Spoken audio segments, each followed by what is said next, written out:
अस्सलाम वालेकुम नाज़रीन, जहांज़ेब अब्बासी एक नए यूट्यूब प्रोग्राम के साथ हाज़िर है। सुप्रीम कोर्ट ऑफ पाकिस्तान में आज एक मरतबा फिर फ़ौजी अदालतों में सिविलियन के ट्रायल के ख़िलाफ़ केस की समाअत हुई।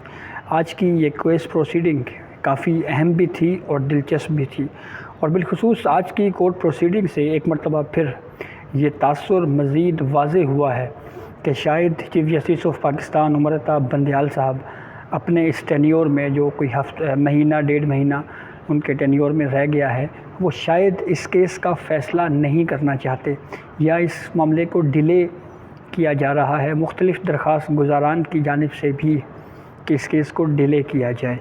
इसकी क्या वजूहात हो सकती हैं, इसके ऊपर बात करेंगे। आज की कोर्ट प्रोसीडिंग के दौरान जो सबसे अहम मामला था वो था कि एक दरख्वास्त गुज़ार के वकील एडवोकेट फैसल सिद्दीकी ने गुज़िश्ता रोज़ फुल कोर्ट तश्कील देने की इस्तदा की थी। आज इसी दरख्वास्त के ऊपर समाअत हुई। पूरी दरख्वास्त पूरी केस की प्रोसीडिंग तकरीबन इसी दरख्वास्त के इर्द गिर्द घूमती रही।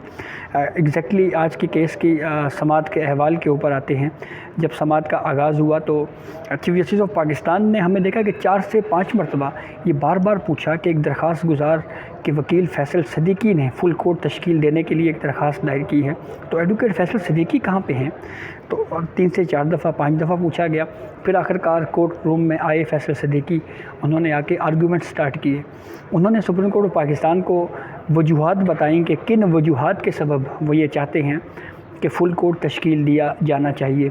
उन्होंने ये कहा कि 2 जजेस जस्टिस मंसूर अली शाह और जस्टिस याहिया अफरीदी ये व्यू दे चुके हैं कि इस मामले के ऊपर फ़ुल कोर्ट बेंच तश्कील दिया जाना चाहिए और ये बुनियादी हकूक़ का मामला है, और ये केस अब कोई बहुत ज़्यादा ऐसा केस नहीं है जिसको फौरी तौर के ऊपर सुना जाए। इसकी बुनियादी वजूहात बताते हुए एडवोकेट फैसल सिद्दीकी ने मज़ीद ये कहा कि attorney general for Pakistan supreme court में ये यकीन दहानी करवा चुके हैं कि अदालत के इल्म में लाए बग़ैर किसी भी ज़ेर हिरासत फ़र्द के ख़िलाफ़ फौजी ट्रायल शुरू नहीं होगा।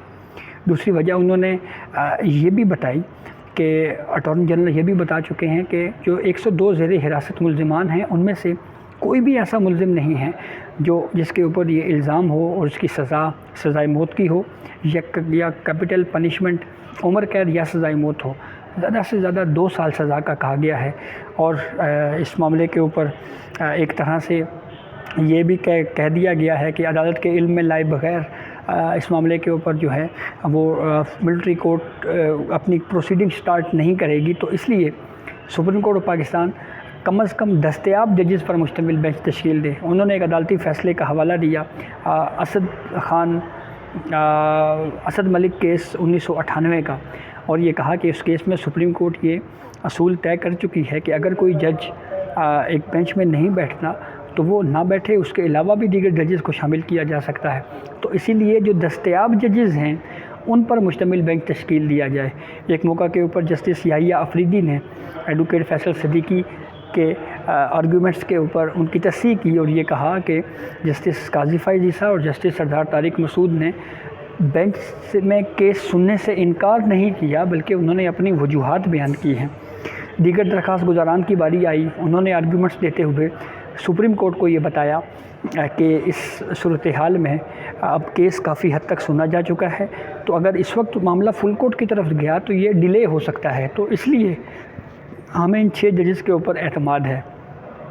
एडवोकेट एतजाज़ एहसन ने ये कहा कि हमें 6 रुकनी बेंच के ऊपर एतराज़ है, और उसके साथ साथ ये दरख्वास्त दायर करने का मकसद ये है कि एक तारीख़ी लम्हा जो उस वक्त कोर्ट में है उस तारीख़ी लम्हे को ताकि मिस कर दिया जाए। इसके अलावा उन्होंने ये भी कहा कि यही 6 जजेस यही केस सुने। फिर उसके बाद एडवोकेट लतीफ़ खोसा ने भी यही बात कही कि हमें इस 6 रुकनी बेंच के ऊपर एतमाद है। साबिक़ चीफ जस्टिस जवादस ख्वाजा के वकील एडवोकेट ख्वाजा अहमद हुसैन ने यह कहा कि मुझे अपने मोक्किल से हिदायत लेनी है, मैं हिदायत लेकर ही कोर्ट के सामने अपनी गुजारिशात रख सकता हूँ। फिर उसके बाद पाकिस्तान तहरीक इंसाफ के सरबराह इमरान खान के वकील शुएब शाहीन आए। उन्होंने जहाँ पे 6 रुकनी बेंच के ऊपर एतमाद किया, फुल कोर्ट बनाने की मुखालफत की, और साथ ही ये आर्गूमेंट्स भी दिए, एक बैकग्राउंड पेश किया कि इस वक्त मुल्क में गैर एलानिया मार्शल लॉ लगा हुआ है, बुनियादी हकूक़ जो हैं वो उस तरह से नहीं मिल रहे। 8 दफ़ा लोगों को ज़मानतें दी जाती हैं अदालतों से, लेकिन फिर ان کو ایم پی او اور کسی اور کیس میں ان کو دوبارہ گرفتار کر لیا جاتا ہے۔ انہوں نے سابق وزیر اعظم عمران خان کے پرنسپل سیکرٹری اعظم خان کے واقعے کا حوالہ دیا کہ وہ لاپتہ تھے، پھر اچانک منظر عام پہ آئے اور ایک بیان انہوں نے ریکارڈ کروایا۔ انہوں نے یہ بھی کہا کہ سپریم کورٹ جو ہے وہ اس وقت واحد امید ہے لوگوں کی۔ پھر اس کے بعد ایڈوکیٹ سلمان اسلام راجہ نے بھی بینچ پہ اعتماد کیا۔ ایک درخواست گزار زمان وردک نے یہ کہا کہ جو زیر حراست 102 لوگ ہیں ان کو فوج کی تحویل سے نکال کر جو جوڈیشل کسٹڈی ہے، جو عام سویلین جس طرح سے جیلوں میں قید ہوتے ہیں، ان کسٹڈیز میں ان کو ٹرانسفر کیا جائے۔ یہ استدعا بھی کورٹ کی جانب سے کی گئی، کورٹ کے سامنے رکھی گئی۔ پھر اس کے بعد کورٹ نے مشاورت کی بینچ کے اندر ہی۔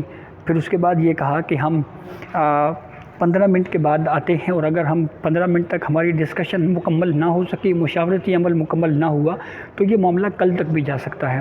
20 سے 25 منٹ گزرے ہوں گے، عدالتی عملے نے آ کے آگاہ کیا کہ اس کیس کو کہ جو آئندہ سماعت ہے وہ کل تک ہے، یعنی اب فل کورٹ بنائے جانے کی جو درخواست ہے اس کے اوپر سپریم کورٹ کیا فیصلہ کر رہی ہے، یہ اب کل پہ چلا گیا معاملہ، اب کل فیصلہ دیا جائے گا۔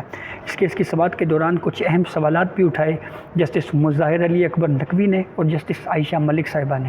دونوں جج صاحبان کے سوالات بنیادی طور کے اوپر یہ تھے کہ وہ کون سے ایسے شواہد تھے جن شواہد کی روشنی میں یہ فیصلہ کیا گیا کہ یہ 102 ملزمان ہیں جن کو فوج کی تحویل میں دینا چاہیے۔ پک اینڈ چوز کیوں کیا گیا؟ کیا انکوائری ہوئی؟ وہ انکوائری اگر ہوئی تو وہ انکوائری رپورٹ جو ہے وہ اس وقت جوڈیشل ریکارڈ پہ کہیں پہ بھی نہیں ہے۔ اس کے اوپر اٹارنی جنرل فار پاکستان نے یہ جواب دیا کہ جو 102 لوگوں کو حراست میں دینے کے سے پہلے انتہائی احتیاط برتی گئی، اور اس کے بعد جو ہے وہ اس معاملے پہ انکوائری بھی ہوئی ہے، اور تمام چیزوں کو مد نظر رکھ کر انتہائی احتیاط کا مظاہرہ کرتے ہوئے ان لوگوں کو فوج کے حوالے کیا گیا۔ پھر اس کے بعد سپریم کورٹ آف پاکستان نے جب یہ آرگومنٹس مکمل ہوئے تو کل تک اس کیس کی سماعت ملتوی کر دی ہے۔ اب تقریباً 1.5 مہینہ رہ گیا ہے chief justice of Pakistan Amrita Bandial صاحب کی ٹینیور میں، پھر نیکسٹ چیف جسٹس قاضی فائز عیسیٰ آئیں گے۔ لیکن آج کی اس کورٹ پروسیڈنگ سے پہلے بھی اس کورٹ پروسیڈنگ کے جو 2 عدالتی حکم نامے ہمارے سامنے آئے ہیں اس میں بھی سپریم کورٹ نے خود سے واضح طور کے اوپر کوئی ڈائریکشنز نہیں دی۔ عید الاضحیٰ سے پہلے جو ایک عدالتی آرڈر اس کیس کی سماعت کا آیا تھا اس میں اٹارنی جنرل فار پاکستان کی جانب سے جو یقین دہانیاں کروائی گئی، ان یقین دہانیوں کو ریپروڈیوس کیا گیا اور عدالتی آرڈر کا حصہ بنایا گیا اور کیس کی سماعت کی تاریخ ڈال دی گئی۔ ایک اور عدالتی آرڈر بھی سامنے آیا، اس میں بھی ایگزیکٹلی جو اٹارنی جنرل فار پاکستان کی جانب سے جو یقین دہانیاں کروائی گئی تھی ان یقین دہانیوں کو عدالتی آرڈر کا حصہ بنایا گیا اور کیس کی سماعت ملتوی کر دی گئی۔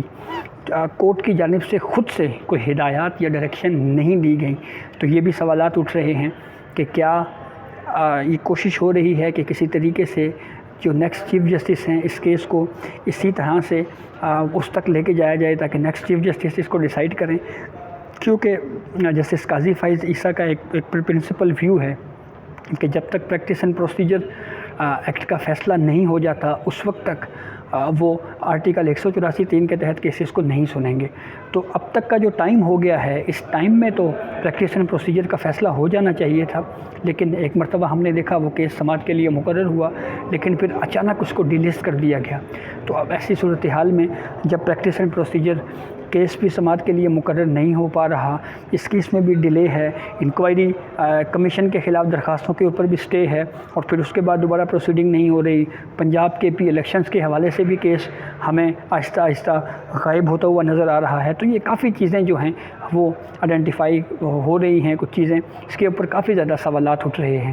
تو یہ بہرحال ایک اب تک کی اپڈیٹ تھی جس سے ہم نے آپ کو آگاہ کیا۔ بہت شکریہ۔